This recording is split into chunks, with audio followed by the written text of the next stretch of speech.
एक आदमी बस अपने घर में एक दरवाजा लगाना चाहता था, लेकिन उसने लगभग खुद को ही बम से उड़ा लिया। अपने दोस्त पीसमेकर के साथ पैरेलल यूनिवर्स से वापस आने के बाद वो काफी थका हुआ था। वो आराम करना चाहता था, तभी उसे कुछ अजीब लगा। छत पर गोलियों के 2 काले निशान देखकर उसे एहसास हुआ कि घर में कोई घुस आया है। लेकिन क्रिस को सामान चोरी होने की चिंता नहीं थी। वो तुरंत अपने ईगल को ढूंढने लगा। उसने देखा कि वो किचन में कुछ खाने के लिए ढूंढ रहा है। तब जाकर उसकी जान में जान आई। उसे नहीं पता था कि आर्गस की स्पेशल टीम दरवाजे पर खड़ी है और अंदर घुसने के हुक्म का इंतजार कर रही है। खुशकिस्मती से उसके दोस्त आइक ने सबकी नजर बचाकर चुपके से फोन निकाला और मैसेज भेजकर उसे सावधान कर दिया। मैसेज देखते ही क्रिस समझ गया कि मामला गंभीर है। वो फौरन स्टोर रूम की तरफ भागा और वहां से एक अजीब सा लोहे का बक्सा निकाला। फिर उसने ईगल को जल्दी बाहर चलने को कहा, लेकिन ईगल खाने के चक्कर में उसकी बात ही नहीं सुन रहा था। मजबूर होकर क्रिस ने फ्रिज से मांस का टुकड़ा निकाला और उसे लालच देकर बाहर ले गया। इसी बीच वॉली भी अपनी दूसरी टीम के साथ वहां पहुंच गया। जैसे ही सब मिले, उसने तुरंत क्रिस को पकड़ने का हुक्म दे दिया जब तक वे घर के अंदर घुसे। वो पिछले दरवाजे से ईगल के साथ वहां से भाग चुका था। वे दोनों घर के एक तरफ पहुंचे जहां सैंड को ईगल की बीट दिखाई दी। एक प्रोफेशनल ईगल हंटर होने के नाते उसके पास ढूंढने का अपना अलग ही तरीका था। उसने कहा,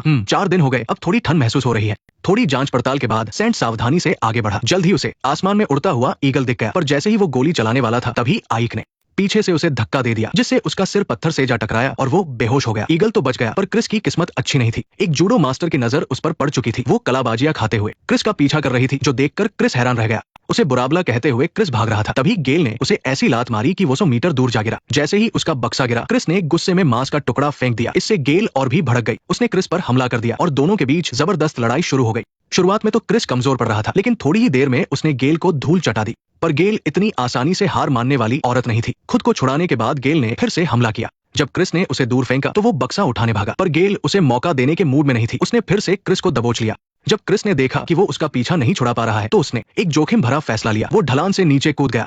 क्रिस ने सोचा भी नहीं था कि वो सीधा उसके ऊपर गिरेगा और गेल बेहोश हो जाएगी। अपना गुस्सा निकालने के बाद क्रिस ने बक्सा उठाया और ऑली को मैसेज भेजकर मदद मांगी और अपनी लोकेशन शेयर की। मैसेज मिलते ही ऑली फौरन वहां पहुंची और भाग रहे क्रिस और ईगल को बैठा लिया। दूसरी तरफ आइक ने होश में आए सैंड को सहारा दिया। सैंड को याद नहीं था कि क्या हुआ था, तो आइक ने झूठ बोलना शुरू किया। उसने कहा कि जब सैंड गोली चलाने वाला था, तभी एक दूसरा ईगल आया और उससे टकरा गया।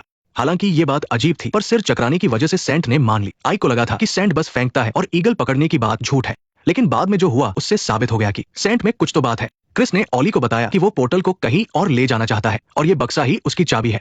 क्रिस ने कहा कि उसके पिता ने तो स्कूल भी पूरा नहीं किया था, फिर उनके पास ये ताकत कैसे आई? सालों पहले की बात है, जब उसके पिता क्रिस और उसके भाई को शिकार पर ले गए थे। जंगल में उन्होंने गलती से एक एलियन को मार दिया। उसके पास ही ये बक्सा और दूसरी दुनिया का रास्ता था।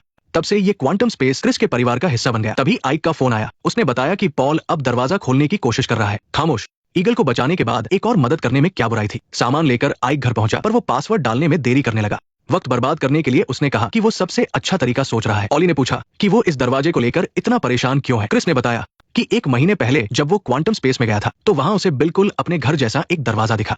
अजीब बात यह थी कि वहां पीसमेकर का हेलमेट भी रखा था। हैरानी में उसने पासवर्ड डाला और दरवाजा सच में खुल गया। अंदर जाने पर उसे अपने मरे हुए पिता और भाई मिले। वहां उसका परिवार बहुत खुश था और तीनों मिलकर जुर्म के खिलाफ लड़ते थे। हालांकि ऑली को यकीन नहीं हुआ, फिर भी उसने क्रिस का साथ दिया। वे जंगल के बीचों बीच उसके दादाजी की पुरानी झोपड़ी में पहुंचे।